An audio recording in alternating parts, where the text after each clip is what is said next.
Hello friends, మీరు గనక subscribe చేసుకోకుండా ఈ వీడియో చూస్తుంటే ప్లీజ్ సబ్స్క్రైబ్ చేసుకోండి. అలాగే ఈ వీడియో చివరి వరకు చూసి ఈ వీడియో గనక మీకు నచ్చితే లైక్ చేయడం మర్చిపోకండి.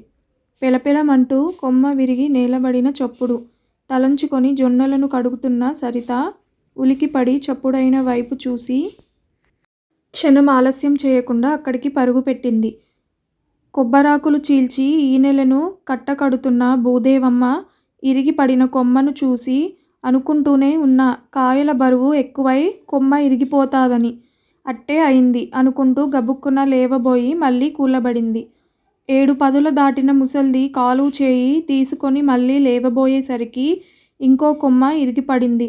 మనవడి పెళ్ళాం సరిత, ఓయమ్మో అత్తోయ్, నువ్వు చెట్టెందుకు ఎక్కావ్?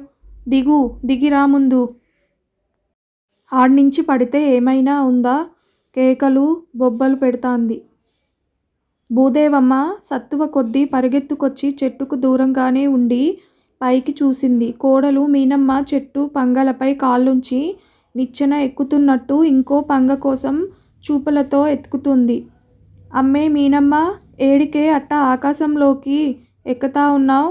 కొమ్మలిరిగి పడింది తెలియడంలా? ఆడ్నుంచి పడితే నడుములు ఇరుగుతాయ్, కిందకి దిగమ్మా బతిమాలింది. నేన్ దిగను, అల్లదిగో ఆ చిటారు కొమ్మన పెద్ద మామిడికాయ ఉంది, నేనది కోసుకున్నాక దిగుతా. ఓసి నీ పిచ్చి తగలయ్యా, నువ్వు ఎక్కింది మామిడి చెట్టు కాదే, మునగ చెట్టు అని మనవరాలి సాయ చూసి, అమ్మీ నువ్వు ఇంట్లోకి పోయి మామిడికాయ ఉంటే పట్టుకొనిరా, లేకుంటే అంగట్లో కొనుక్కొనిరా, బిన్నా రా, నేను మీ అత్తను మాటల్లో పెట్టి పైకి ఎక్కకుండా చూస్తా. సరిత ఉరుకుతా ఇంట్లోకి పోయింది. మీనమ్మ, నీకు మామిడికాయ కావాలా? అది నీకు అందదు గాని చిక్కం కట్టిన గెడకర్రతో కోసుకుందువు గాని కిందకు రామ్మా. నేను రాను, మామిడికాయ కొనుక్కొని ఈడే కూకొని తింటా. నువ్వు పోయి రవ్వంతా ఉప్పు కారం పట్టుకొచ్చి. ఇంకో కొమ్మ ఎక్కబోయింది. పైకి వద్దులే, ఇదిగో నీ కనబడకుండా ఈడో మామిడికాయ దాక్కుంది చూడు, నువ్వే కోయాలంట, నువ్వే తినాలంట, కొద్దువు రా అని పిలుస్తుంది చూడు, నమ్మబలికింది. ఆయ్, నేనే కొయ్యాలంట, నేనే తినాలంట, మీకెవ్వరికీ పెట్టనంట. మాటలను లల్లాయి పదాలు చేసి పాడుకుంటూ నిదానంగా దిగుతుంటే ఊపిరి బిగపట్టుకొని చూస్తా ఉండింది. సరిత పరిగెత్తుకుంటూ వచ్చి పమిట చెంగుచాటు నుండి మామిడికాయ తీసి భూదేవమ్మ చేతికిచ్చింది. ఆమె కోడలు చూడకుండా ఒత్తుగా ఉన్న మునగ కొమ్మపై మామిడికాయను ఉంచి కోడలికి చూపించి, ఇదిగో మామిడికాయ, బిన్నా కోసుకో, మళ్ళీ ఈ అమ్మి కోసుకుపోద్దేమో అని ఊరించింది. ఆయ్ భలేగుంది మామిడికాయ్ అనుకుంటూ దిగొచ్చి చటుక్కున ములక్కాడను తుంపుకొని రెండుగా విరిచేసి తేగలు నమిలినట్టు నములసాగింది. అయ్యో కూతురా, నువ్వింత మతిస్థిమితం లేకుండా పోయావేమిటి? ఇదంతా మా కర్మ అంటూ నెత్తి కొట్టుకుంది భూదేవమ్మ. అమ్మమ్మ మనవరాలు ఇద్దరూ చెరో చెయ్యి పట్టుకొని సావిడి గదిలో మంచంపై కూర్చుండబెట్టారు. సరిత బయటకొచ్చి తలుపు గడియ పెట్టి కర్రెల కిటికీలోంచి చూసి, అమ్మమ్మ, బయట గడి పెట్టా, నిన్నేమైనా కొట్టుద్దేమో జాగ్రత్త. అదెవర్ని ఏమనదులేవే, ఓటిదంటే అంతా ఓడుదన్నట్టు దాన్ని అంత సలీజుగా చూత్తావ్. నేనుంటాలే, నువ్వో కసిరింది. మా ఆయనతో నేను నీళ్ళోసుకున్న పుల్లపుల్లగా ఏమైనా తినాలుందని పుల్ల మామిడికాయ తెచ్చిమ్మని సిగ్గు లేకుండా అడిగా. తెచ్చిచ్చి నాడనుకున్నావా? లేనే లేదు. ఇన్నేళ్లకు మన చెట్టు కాసింది గనక తింటున్నా. భలే బాగుందత్తా. నువ్వు కూడా ఒక ముక్క తింటావా? మంచి పిల్లలు పుడతారంట, బొద్దుగా ఆరోగ్యంగా ఉంటారంట. సగం ములక్కాయను భూదేవమ్మ నోటి దగ్గర పెట్టింది. రవ్వంత నవ్వు, రవ్వంత ఏడుపు కలగలిపి వచ్చాయ్. నాకొద్దులే, కాయంతా ఒకే తూరి తింటే నీక్కూడా నోరు పులిసిపోద్ది. కాసిని నీళ్లు తాగి పడుకో. ముందు బిళ్ళలేసిన మంచినీళ్ళ గ్లాసు చేతికిచ్చింది. అట్టే నువ్వు చెపితే నేనిప్పుడైనా కాదన్నానా? నువ్వు కూడా పడుకో. అన్నం తిన్నావా నువ్వు? పెట్టుకొచ్చేనా అంటూ మంచం మీద నుండి లేవబోయింది. నేనిందాకే తిన్నాలే, నువ్వు పడుకో, బుద్ధిగా పడుకుంది మీనమ్మ. అమ్మయ్య, గట్టివాన కురిసి తెరిపిన పడ్డట్టుంది. పోయినానికి అనుకుంది. అమ్మమ్మ నీతో అమ్మ మాట్లాడుద్ది అంట, ఫోన్ తీసుకొచ్చి ఇచ్చింది సరిత. ఎట్టుంది నీ కోడలికి అడిగినట్టుంది కూతురు. ఏం చెప్పనులేవే మా యాతలు, ఎవరూ ఆర్చేది తీర్చేది కాకపోయే. పూటకొక గండం. కొంసేపు ఏమారినా ఏం తంటాలు తెచ్చి పెట్టుద్దోనన్న భయమైపోయే. నిన్న చూస్తే మిద్దె మీదకు పోయి వాటర్ ట్యాంక్ ఎక్కి కూర్చొని పిల్లకాయలను బంతేయ్ అంటది. 10 రోజుల కిందట ఎనక నుంచి స్కూల్ బస్ పైకి ఎక్కి కూర్చొని నేను కూడా స్కూల్కి పోతా అని గోల. అనుకోగల బిడ్డ దానికి ఎందుకు ఇట్టా వచ్చిందో. కాస్తైనా నెమ్మళ్ళ పడితే జొన్నాడో వేదాద్రికో పోయి 3 నిద్రలైనా చెప్పించుకొని రావాలనుకుంటున్నా. అన్న ఏమంటున్నాడు? నేను ఫోన్ చేసి మాట్లాడితే దానికి పిచ్చి లేదు ఏం లేదు అన్నీ ఏసాలు అన్నాడు. ఆ మాట వినగానే భూదేవమ్మకు కోపం తన్నుకొచ్చింది. ఏసాలు ఆడికి చేతైనట్టు పెపంచంలో ఎవరికైనా చేతొచ్చా? చీకటి పడే టయానికి ఏనాడైనా ఇంటికాడ పడి ఉండాడా? ఎప్పుడు మంది కొంపల్లోనూ మంచెకాడ తెల్లారిపోయే. దాని ఏడుపంతా పీల్చుకొని గట్టిబడిపోయిన బూరగ దూది దిండుపాటి అయినా మన అర్థం చేసుకోవాలా. సాటి ఆడదాన్ని అర్థం చేసుకోకుంటే ఎట్టా? నీకు వచ్చినయి ఇంటి ముందు అంపాపురం తాడి చెట్టుకు వచ్చినయి ఏళ్ళు. ఇప్పుడంటే అన్నావు గాని ఇంకో తూరి ఆ మాటంటే అన్నోళ్ళు ఎవరైనా చెప్పొచ్చు కొడతా. ఆడు అన్నాడని చెప్పినాను కానీ నేను ఆ మాట అన్నానా? సరితే పిచ్చిదానితో యమ యాతనాలు పడతాన్నాం అంటే కూడా సర్ది చెప్పుతున్నా. నీ కోడల్ని నువ్వే చూసుకో. తూరి పిలిచి నా పిల్లలను విసిగించబాకు. నీ వల్ల కూడా కాకపోతే పిచ్చాస్పత్రిలో వేసుకోండి.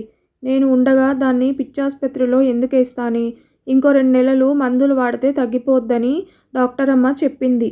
నీ కూతురికి బరువో భయమో అయితే ఏరుకాపురం పెట్టి దూరంగా పోయి ఉండమను. ఇంకోసారి పిచ్చాస్పత్రి గిచ్చాస్పత్రి అన్నావంటే దవడ పగిలిద్ది. ఎర్రబటన్ని కసిగా నొక్కింది. ఫోన్ మనవరాలికిచ్చేసింది. అబ్బయ్యా శ్రీకరు, చిన్నోడా బంగారు కొండ మీకోసరం అవ్వ చాక్లెట్లు దాచిపెట్టింది. రాండి తీసుకోండి పిలిచింది మీనమ్మ. కొట్టాల ముందు బంతాట ఆడుకుంటున్న పిల్లలిద్దరూ చాక్లెట్ల మీద ఆశతో జంకుగా దగ్గరకు వచ్చారు. వాళ్ళు దగ్గరకు రాగానే గట్టిగా హత్తుకొని ముద్దులాడింది. ఒళ్ళో కూసిండబెట్టుకొని ఆటలాడింది.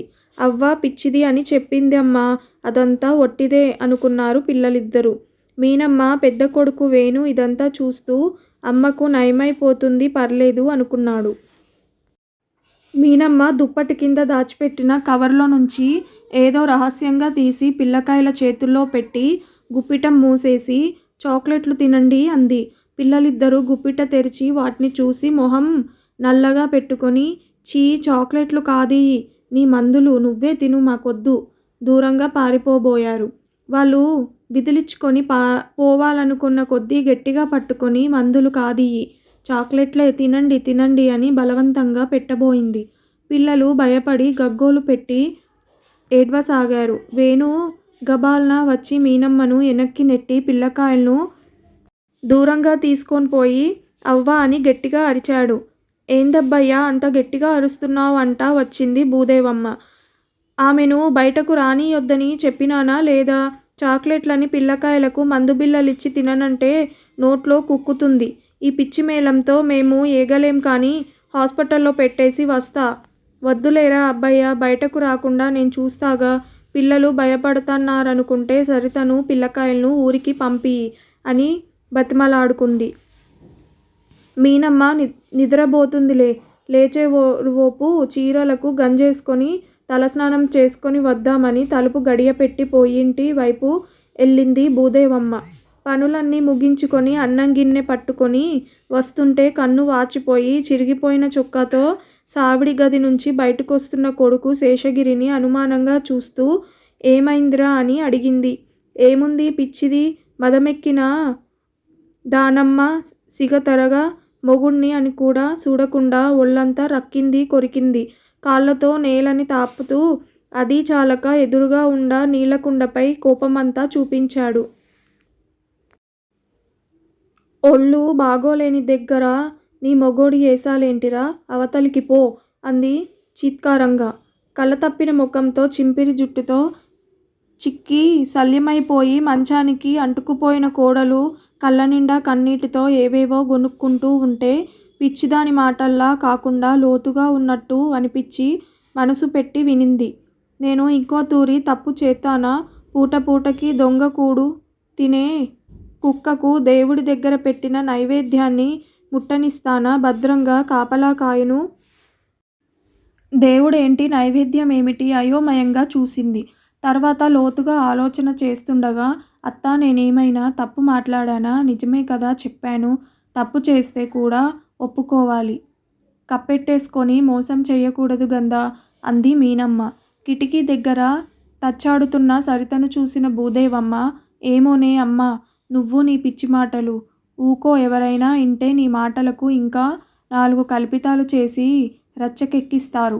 దానికి బయటోళ్ళ దాకా ఎందుకు? మనింటో వాళ్ళే చాలును గందా. వాతపడ్డ సరిత చప్పుడు చేయకుండా లోపలికి జారుకుంది. రేయంతా ఆలోచనలు చేసిన భూదేవమ్మ తెల్లవారుజామున నిద్రలోకి జారుకొని పెళ్ళున ఎండ కాసేటప్పుడు మేల్కొంది. ఆ సరికే ఆమె కళ్ళకు శుభ్రంగా స్నానం చేసి కాళ్ళకు పసుపు రాసుకొని ముఖాన కాసంత బొట్టెట్టుకొని కనబడింది మీనమ్మ. నిండా ఆశ్చర్యంలో మునిగి ఉండగానే, అత్తా, కార్తీక మాసం కదా, తులసి ముందర దీపాలు ఎలిగిచ్చా చూడు అంది. ఇది కార్తీక మాసం కాదే అమ్మా, నవరాత్రులు మనసులో అనుకొని గుమ్మం ముందుకొచ్చి చూసింది. నడవంతా కడిగి ముగ్గులు పెట్టి నిజంగానే తులసమ్మ దగ్గర దీపాలు పెట్టి ఉండడం చూసి సంబరపడింది. మరొకనాడు చేతులు జోడించి ఈనుతున్న ఆవు చుట్టూ ప్రదక్షిణలు చేస్తున్న మీనమ్మను చూసి ఆశ్చర్యపోయింది. దీనికి పిచ్చి కొంత తగ్గి మామూలు మనిషిగా మారుతుంది. ఓపిగ్గా ఇంకొన్నాళ్ళు లాక్కొద్దాం.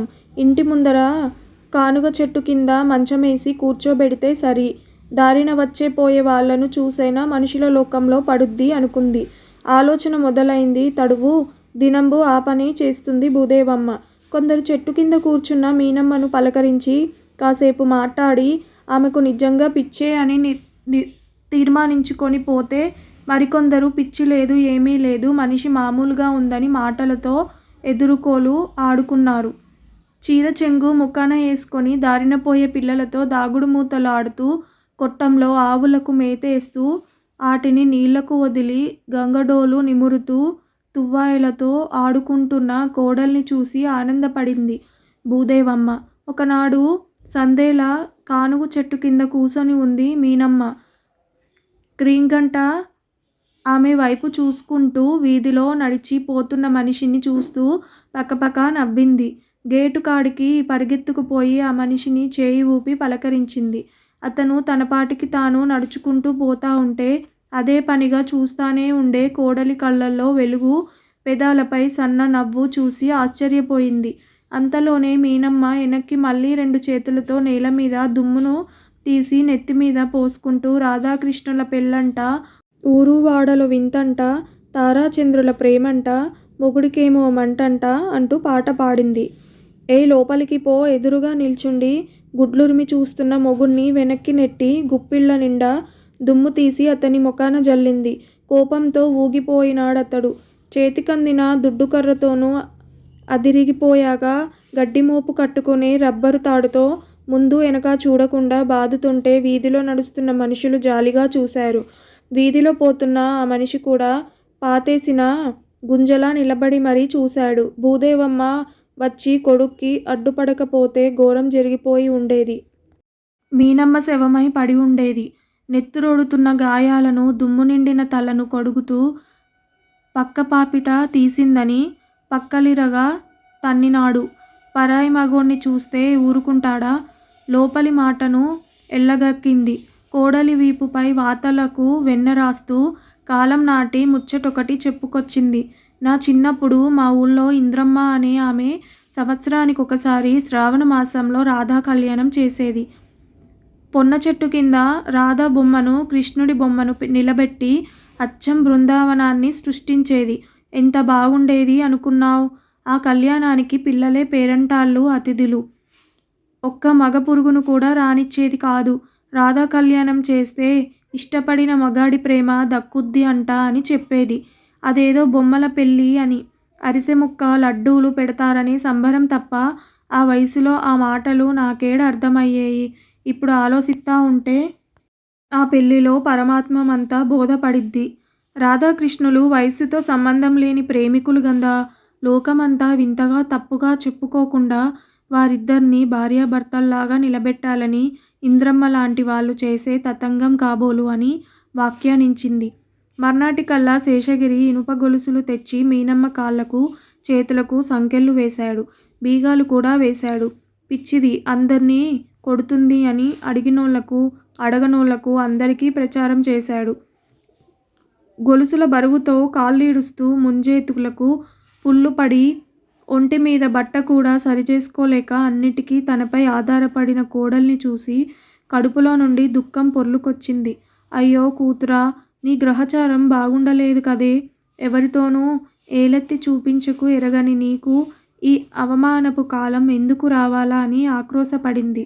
కొడుకు ఇల్లు దాటాక బండరాయి ఎత్తి గొలుసుల తాళం పగలగొట్టి సంకెళ్ళు విసిరి పారేసింది. దీపాల అమావాస్య ముసురు తగ్గి తెల్ల మేఘాల మధ్య చంద్రుడు చల్లగా వెలుగులు జిమ్మే కాలంలోకి వచ్చి పడ్డాడు. వేణు పిల్లలకు దసరా సెలవులొచ్చాయనే వంకతో భార్యా పిల్లలను తీసుకొని అత్తగారింటికి పోయి నెల్లాళ్ళు అవుతున్నా అయిపు లేడు. చేను వెన్ను మీద ఉంది.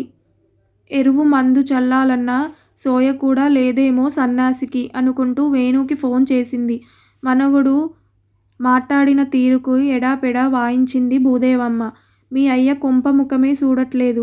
పొయ్యి నెలయింది. నీ తోడబుట్టిన దానికి కన్న తల్లి అన్న మమకారమే లేకపోయే. 2 పండుగలు వచ్చిపోయినా తిరిగి చూడకపోయే. నీ తమ్ముడు హాస్పిటల్లో చూపిచ్చి మందులిప్పిచ్చి చేతులు దులిపేసుకుంటుండే. మీలో ఎవర్రా అమ్మను బాగా చూసుకునేది? మనసు పెట్టి పట్టుమని తలా ఒకరు నెలైనా చూసుకుంటిరా? పైగా దాని చేతులకు కాళ్ళకు గొలుసులుస్తుంటే చూసి గమ్మున ఊరుకుంటిరి. నవమాసాలు మోసి కని చనుబాలు తాపి మీ ముక్కు తుడిసి మీ గుడ్డలుతికి మిమ్మల్ని అపురూపంగా పెంచిన అమ్మను ఇట్టాగేనా చూసేది? పైగా అది ఎవడితోనో లేచిపోయింది అంటా ఉంటిరి. నెల 10 నాళ్ళు వాడితో ఉండింది. మీలో ఎవరైనా చూసినారా? చెప్పుకునే వాళ్ళు ఎవరైనా కళ్ళారా చూశారా? పిచ్చిదై తిరుగుతుంటే చూసిన వాళ్ళు ఆచూకీ చెప్పినారు కాబట్టి పోయి తీసుకొచ్చినారు. అదే గదా జరిగింది. దానికి పిచ్చి లేకపోతే డాక్టర్ మందులెందుకిస్తారనే ఇంగిత జ్ఞానం ఉండొద్దు మీకు. మళ్ళీ మీ అందరూ చదువుకున్నోళ్ళంట. తూ ఎన్నాళ్ళు కొంప సేద్యం వదిలిపెట్టి ఉంటారో ఉండండి. మీ అమ్మను పిచ్చాసుపత్రిలో చేర్పిచ్చేది ఎందుకు? అది పిచ్చి తగ్గి సంబరంగా తిరుగుతుంటే మీరు వస్తే రండి లేకుంటే లేదు కరాఖండిగా చెప్పింది. ఫోన్లో మాట్లాడిందంతా వింటానే ఉంది మీనమ్మ. వెక్కి వెక్కి ఏడ్చింది. మనసు బరువుదీరా ఏడ్చింది. కల్మషం అంతా కరిగిపోయిందాకా ఏడ్చింది. వాన ధారగా కురిసినంతగా ఏడ్చింది. ఆ రోజు మామూలుగానే తెల్లవారింది అందరికీ, భూదేవమ్మకు తప్ప. ఆమె ఆశలన్నూ వమ్ము చేసి బతుకునే తెల్లార్చుకుంది మీనమ్మ. మొగతగా పడి ఉండటానికిచ్చిన మందు మాత్రలన్నీ ఒకేసారి ఏసుకొని శాశ్వత నిద్రలోకి వెళ్ళిపోయింది. అయ్యో కూతురా, ఎంత పని చేసినావే. ఇష్టాన్ని బతికించుకోవాలంటే చావడం ఒకటే మార్గం అనుకుంటివా?